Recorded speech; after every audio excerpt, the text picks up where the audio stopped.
Dear students, এই ক্লাসের বিষয় গ্যাসের আপেক্ষিক তাপ, স্থির আয়তনে গ্যাসের আপেক্ষিক তাপ, specific hit at constant volume এবং স্থির চাপে গ্যাসের আপেক্ষিক তাপ, specific hit at constant pressure. প্রথমেই খেয়াল করে নেই আপেক্ষিক তাপ বিষয়টি কি। ধরো একক ভরের একটি বস্তু, ওই একক ভরের বস্তুটির 1 ডিগ্রি তাপমাত্রা বৃদ্ধি করতে যে পরিমাণ তাপ লাগবে তাকে ওই পদার্থটির বা বস্তুটির আপেক্ষিক তাপ বলা হবে। তাহলে আপেক্ষিক তাপের ডেফিনেশনটা এরকম হলো, একক ভরের কোনো পদার্থের একক উষ্ণতা বৃদ্ধির জন্য প্রয়োজনীয় তাপকে ওই পদার্থের আপেক্ষিক তাপ বলা হয়।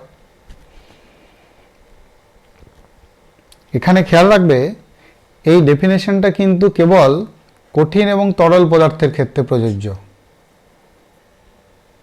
অর্থাৎ গ্যাসের আপেক্ষিক তাপের সংজ্ঞা দিতে চাইলে এই সংজ্ঞা দেওয়া যাবে না। তো যাই হোক, আপাতত আপেক্ষিক তাপের একক দেখে নিই। আপেক্ষিক তাপের সিজিএস পদ্ধতিতে একক calorie gram two the power -1 degree Celsius to the power -1। Actually H = mst গৃহীত বা বর্জিত তাপ, এই সমীকরণটি থেকে আপেক্ষিক তাপের ইকুয়েশনটি তোমরা আপেক্ষিক তাপের এককটি বের করে নিতে পারো। S = h/mt। তার মানে উপরে থাকবে তাপের একক, নিচে ভর এবং তাপমাত্রার একক। তাহলে তাপের একক সিজিএসে ক্যালোরি, ভরের একক গ্রাম আর তাপমাত্রার একক ডিগ্রি সেলসিয়াস। তাহলে এই মতো করে এসআই যদি লিখি, এসআই এককটা হবে joule, kg to the power -1 আর কেলভিন টু দি পাওয়ার -1। কঠিন পদার্থের আপেক্ষিক তাপের সংজ্ঞা, কঠিন বা তরল, এবং গ্যাসীয় পদার্থের আপেক্ষিক তাপের সংজ্ঞা দুরকম হওয়ার কারণ কি? তার কারণ হলো কঠিন বা তরলের ক্ষেত্রে তাপমাত্রা বৃদ্ধি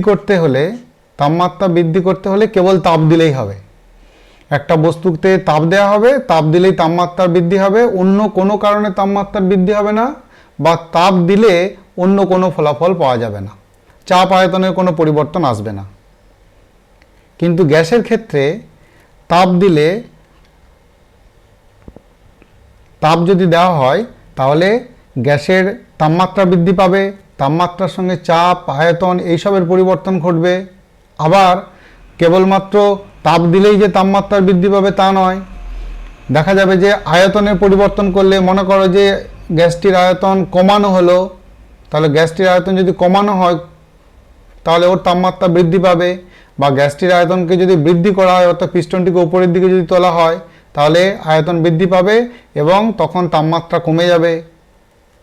তাহলে চাপের পরিবর্তন করে বা আয়তনের পরিবর্তন করে তাপমাত্রার পরিবর্তন করা যায়। অর্থাৎ এক কথায় গ্যাসের আচরণ নির্ভর করে তার তাপমাত্রা, চাপ এবং আয়তনের উপর। এখন ধরো একক ভরের কোনো গ্যাসের তাপমাত্রা ডিটি বৃদ্ধি করতে ডিকিউ পরিমাণ তাপ লাগে। তাহলে 1 ডিগ্রি তাপমাত্রা বৃদ্ধি করতে ডিকিউ ডিটি পরিমাণ তাপ লাগবে। তার মানে ওই গ্যাসটির আপেক্ষিক তাপ ধরব ডিকিউ ডিটি। এবার আমরা যদি সমজ্ন প্রক্রিয়ার কথা ভাবি তাহলে ডিটি = 0। সমজ্ন প্রক্রিয়ায় তাপমাত্রার পরিবর্তন হয় না, মানে ডিটি = 0। তখন দেখো আপেক্ষিক তাপটাকে যদি আমরা এখন এস বলি তাহলে এস = তখন ইনফিনিটি হয়ে যাবে। আবার রুদ্ধতাপ প্রক্রিয়াতে ডিকিউ = 0, তখন তাহলে এস = 0/something, মানে 0 হয়ে গেল। অর্থাৎ গ্যাসের আপেক্ষিক তাপ সাধারণভাবে যদি ভাবি তাহলে গ্যাসের আপেক্ষিক তাপ 0 থেকে ইনফিনিটির মধ্যে যে কোনো মানের হতে পারে। তার মানে হলো কোন শর্তে তাপ প্রয়োগ করা হচ্ছে বা প্রক্রিয়াটি কোন শর্তে সম্পন্ন করা হচ্ছে তার উপরে গ্যাসের আপেক্ষিক তাপের মান নির্ভর করে। এর জন্যই কখনো আয়তন স্থির রেখে একক ভরের গ্যাসের 1 ডিগ্রি তাপমাত্রা বৃদ্ধি করতে কত তাপ লাগে দেখা হয়। আবার কখনো চাপ স্থির রেখে একক ভরের গ্যাসের 1 ডিগ্রি তাপমাত্রা বৃদ্ধি করতে কত তাপ লাগে সেটি দেখা হয়। তাহলে বোঝা গেল যে গ্যাসের আপেক্ষিক তাপ এর ডেফিনেশন দিতে গেলে আয়তন স্থির রেখে একবার ডেফিনেশন দিতে হবে, চাপ স্থির রেখে একবার ডেফিনেশন দিতে হবে। আয়তন স্থির রেখে গ্যাসের আপেক্ষিক তাপের ডেফিনেশন দিলে তখন তাকে বলবো সিভি, এবং চাপ স্থির রেখে আর আপেক্ষিক তাপে গ্যাসের আপেক্ষিক তাপের সংজ্ঞা দিলে তখন তাকে বলবো সিপি। তার মানে প্রথমটি হলো স্থির আয়তনে গ্যাসের আপেক্ষিক তাপ এবং দ্বিতীয়টি হলো স্থির চাপে গ্যাসের আপেক্ষিক তাপ। তার মানে গ্যাসের আপেক্ষিক তাপ দুই প্রকার। তার মূল কারণটাই হলো যে গ্যাসের আপেক্ষিক তাপ নির্দিষ্ট নয়, 0 থেকে অসীম পর্যন্ত যে কোনো মানের হতে পারে। আর কোন শর্তে প্রক্রিয়াটি সম্পাদন করা হচ্ছে অর্থাৎ তাপ দেওয়া হচ্ছে তার উপরে ওর মানটা নির্ভর করে। এই কারণেই শর্ত হিসাবে একবার আয়তন, স্থির আয়তন এবং একবার স্থির চাপকে ধরা হয়, আর আপেক্ষিক তাপ দুটি পাওয়া যায়। তাহলে এই অনুযায়ী একটা প্রশ্নের উত্তর হলো যে গ্যাসের আপেক্ষিক তাপ দুই প্রকার কেন। তাহলে এরকম লেখাটা হবে, দেখে নেবে। এবার তাহলে স্থির আয়তনে গ্যাসের আপেক্ষিক তাপ এবং স্থির চাপে গ্যাসের আপেক্ষিক তাপের ডেফিনেশন দেবো। প্রথমেই আসি স্থির আয়তনে গ্যাসের আপেক্ষিক তাপ। ধরো একটি বদ্ধ পাত্রে একক ভরের কিছু গ্যাস রয়েছে, এর আয়তন বৃদ্ধি বা হ্রাস করা যাবে না। তার মানে গ্যাসটি রয়েছে স্থির আয়তনে। তাহলে এখানে শর্তটি হলো আয়তন স্থির। এক্ষেত্রে একক ভরের ওই গ্যাসটির 1 ডিগ্রি তাপমাত্রা বৃদ্ধি করতে যে তাপ লাগবে তাকে স্থির আয়তনে গ্যাসের আপেক্ষিক তাপ বা সিভি বলা হবে। তাহলে ডেফিনেশনটা তার মতো করে দিতে হবে। আয়তন স্থির রেখে একক ভরের কোনো গ্যাসের উষ্ণতা 1 ডিগ্রি বৃদ্ধি করতে যে পরিমাণ তাপ লাগে তাকে ওই গ্যাসের স্থির আয়তনে আপেক্ষিক তাপ বলে। এখানে আরেকটি জিনিস খেয়াল করি, ধরো এরকম স্থির আয়তন প্রক্রিয়াতে ডিটি তাপমাত্রা বৃদ্ধি করতে ডিকিউ পরিমাণ তাপ লাগে। তাহলে আপেক্ষিক তাপ লিখব কত? আপেক্ষিক তাপ লিখব ডিকিউ ডিটি, কেননা 1 ডিগ্রির জন্য তাপ লাগবে ডিকিউ ডিটি। তাহলে আপেক্ষিক তাপ হলো ডিকিউ ডিটি। এবার এটাকেই বলবো সিভি যদি এটা কনস্ট্যান্ট ভলিউমে হয়। তার মানে স্থির আয়তন আপেক্ষিক তাপ সিভি ইকুয়াল টু লিখবো dQ dT at constant volume. At constant ভলিউমকে এরকম ব্র্যাকেট দিয়ে নিচে লেখা হয় ভলিউমটাকে, ভিটাকে। এবারে দেখো যখন এরকম স্থির আয়তন প্রক্রিয়াতে তাপ দেওয়া হবে তখন তো এর আয়তনটা বাড়তে পারবে না। বাড়তে পারবে না মানে বাহ্যিক কার্যটা শূন্য হবে। তাহলে বাহ্যিক কার্য শূন্য হবে।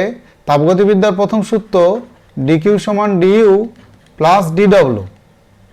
এইখান থেকে দেখো এই টার্মটা নাই, তার মানে ডিকিউ এর পরিবর্তে তুমি তখন ডিইউ লিখতে পারো। তাহলে সিভি সমান লিখতে পারো ডিইউ ডিটি, আর অ্যাট কনস্ট্যান্ট ভলিউমে বলি এরকম হলো। অর্থাৎ এইখান থেকে লিখে দিতে পারি আমি আবার dU equal to CV DT.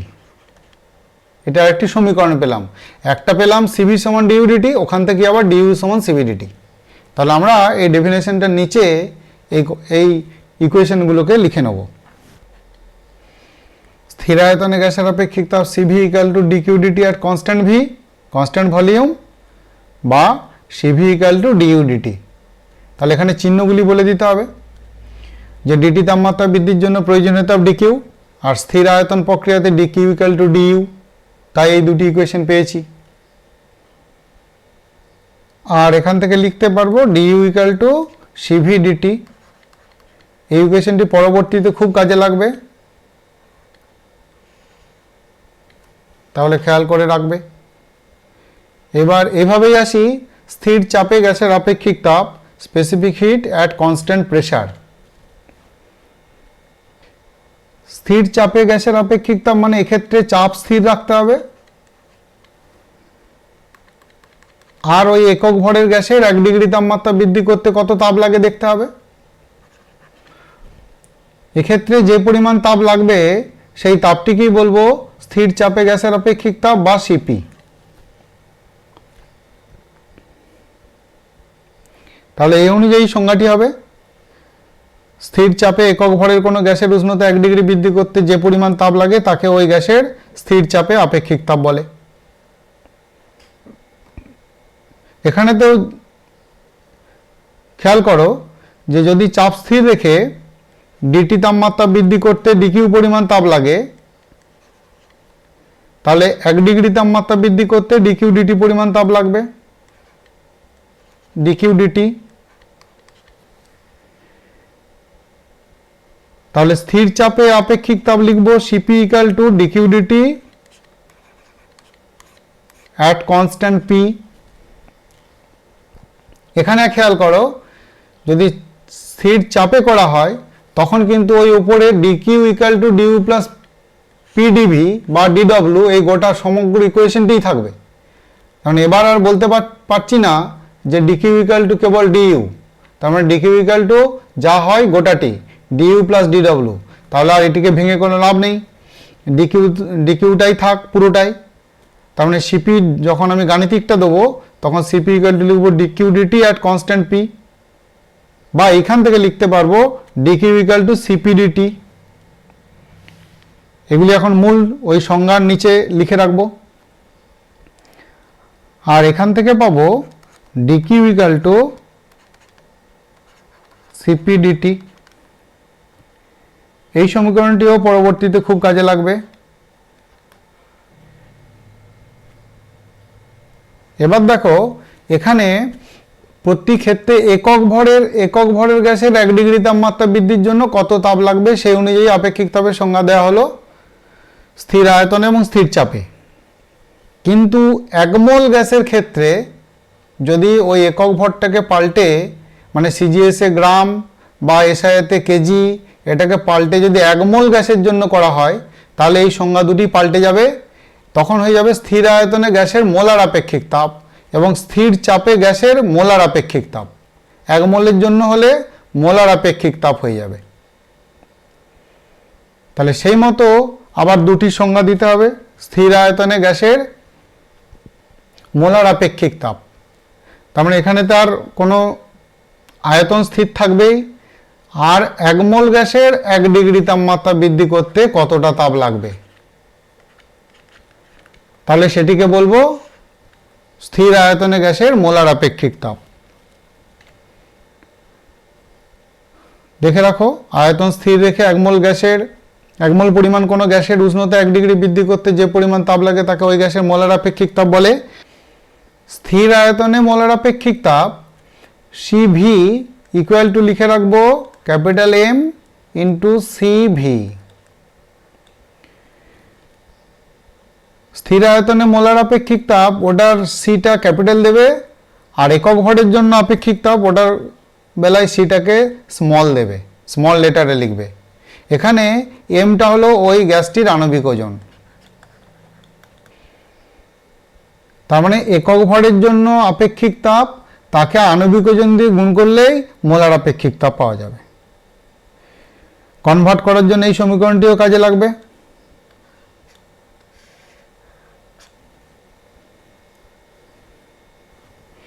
এবার আসি স্থির চাপে গ্যাসের মোলার আপেক্ষিক তাপ। তেমন একই ব্যাপার, চাপ স্থির রেখে আর 1 মোল পরিমাণ কোনো গ্যাসের উষ্ণতা 1 ডিগ্রি বৃদ্ধি করতে যে পরিমাণ তাপ লাগবে তাকে স্থির চাপে মোলার আপেক্ষিক তাপ বলবো। ডেফিনেশনটা সেই মতনই আছে। এক্ষেত্রেও লিখে রাখবো স্থির চাপে মোলার আপেক্ষিক তাপ capital C P equal to M into small লেটারে সি পি। এম হলো গ্যাসটির আণবিক ওজন। তাহলে একক ভরের জন্য আপেক্ষিক তাপ থেকে মোলার আপেক্ষিক তাপে কনভার্ট করতে গেলে আণবিক ওজন এম দিয়ে গুণ করতে হবে। এখন মোলার আপেক্ষিক তাপের একক একটু খেয়াল করে নিই। অ্যাকচুয়ালি ওই আগের সূত্রটার মতোই হবে, এইচ ইকাল টু এমএসটির মতো করেই লিখলাম।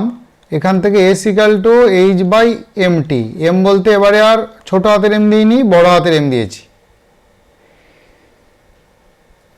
তাহলে সিজিএস পদ্ধতিতে কেমন হবে? Calorie mole to the power -1 আর degree Celsius to the power -1 এবং এসআইয়ে joule mole to the power -1 kelvin to the power -1। Next question, CV এবং সিপি এদের মধ্যে কোনটি বড়? প্রশ্নটা দেওয়া হয়েছে, দেখো সিভি অপেক্ষা সিপি বড়, মানে সিপি বড়, সিপির ভ্যালুটা বেশি। ওটা একটু খেয়াল করে ব্যাখ্যা করে নিই আগে, তারপরে লেখাতে যাব।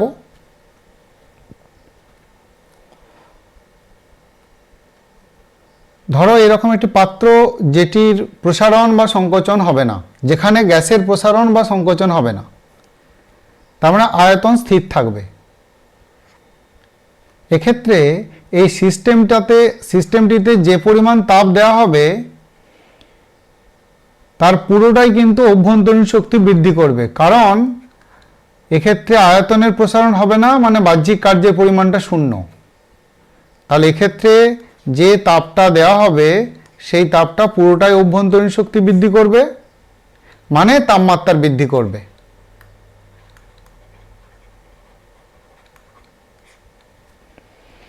কিন্তু স্থির চাপ প্রক্রিয়াতে ধরো যে চাপ, একটা সিস্টেমের চাপ স্থির রাখা হয়েছে,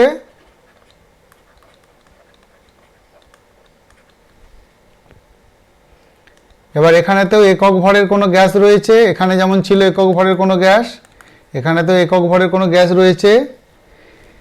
এর তাপমাত্রা এরকম 1 ডিগ্রি বৃদ্ধি করব, তার জন্য যে তাপটা দেওয়া হবে বা দিতে হবে সেই তাপটা কিন্তু দুটো ভাগে বিভক্ত হবে। একটা অংশ অভ্যন্তরীণ শক্তি বৃদ্ধি করবে, আর একটা অংশ বাহ্যিক কার্য সম্পাদন করবে। এবার এক্ষেত্রেও যদি 1 ডিগ্রি তাপমাত্রা বৃদ্ধি করি এবং এক্ষেত্রেও যদি 1 ডিগ্রি তাপমাত্রা বৃদ্ধি করি, তাহলে অভ্যন্তরীণ শক্তির বৃদ্ধি সমান পরিমাণে ঘটাতে হবে। অর্থাৎ প্রথমে যদি ডিকিউ1 তাপ দিয়েছিলাম, ওই অভ্যন্তরীণ শক্তি বৃদ্ধির জন্য ডিকিউ1 তাপ দিতে হবে। সমীকরণটিতে যদি ডিকিউ1 ওই ডিউ এর জায়গাতে বসাই, তাহলে সমীকরণটি আসছে এরকম, ডিকিউ2 ইকুয়াল টু ডিকিউ1 প্লাস ডিডব্লিউ। এখান থেকেই দেখো ডিকিউ1 প্লাস ডিডব্লিউ করলে তবে ডিকিউ2 পাচ্ছি। মানে স্থির চাপ প্রক্রিয়াতে যে তাপটা দিতে হবে, স্থির আয়তন প্রক্রিয়াতে যে তাপটা দিতে হয়েছিল সেটা তো দিতে হবেই, বাড়তি আবার ওই বাহ্যিক কার্য সম্পাদনের জন্য বাড়তি তাপ দিতে হবে, এর জন্য কিছু বাড়তি তাপ দিতে হবে। তাহলে এখান থেকেই দেখতে পাচ্ছি ডিকিউ2 গ্রেটার দেন ডিকিউ1। তাহলেই বলতে পারবো স্থির চাপে আপেক্ষিক তাপ স্থির আয়তনে আপেক্ষিক তাপ অপেক্ষা বেশি। এর জন্য লেখাটি এখানে দেখো, আয়তন স্থির রেখে কোনো গ্যাসে তাপ প্রদান করলে প্রদত্ত তাপের পুরোটাই অভ্যন্তরীণ শক্তি বৃদ্ধি করতে ব্যয়িত হয়, কারণ এক্ষেত্রে গ্যাস কোনো বাহ্যিক কার্য করে না। কিন্তু স্থির চাপে কোনো গ্যাসে তাপ প্রদান করলে তার একাংশ গ্যাসটির অভ্যন্তরীণ শক্তি বৃদ্ধি করে এবং বাকি অংশ বাহ্যিক কার্য সম্পাদন করে। একক ভরের কোনো গ্যাসের আয়তন স্থির রেখে তাপমাত্রা 1 ডিগ্রি বৃদ্ধি করতে যে তাপ লাগে, স্থির চাপ প্রক্রিয়াতেও একই কারণের জন্য সমপরিমাণ তাপ লাগবে, অর্থাৎ ওই 1 ডিগ্রি তাপমাত্রা বৃদ্ধির জন্য সমপরিমাণ তাপ লাগবে। কিন্তু স্থির চাপ প্রক্রিয়াতে অতিরিক্তভাবে বাহ্যিক কার্য সম্পাদন করতে হয়, তার জন্য অতিরিক্ত তাপ শক্তির প্রয়োজন। এই কারণেই স্থির চাপ প্রক্রিয়াতে স্থির আয়তন প্রক্রিয়া অপেক্ষা বেশি তাপ দিতে হয়। তাই স্থির চাপে গ্যাসের আপেক্ষিক তাপ স্থির আয়তনে গ্যাসের আপেক্ষিক তাপ অপেক্ষা বড়।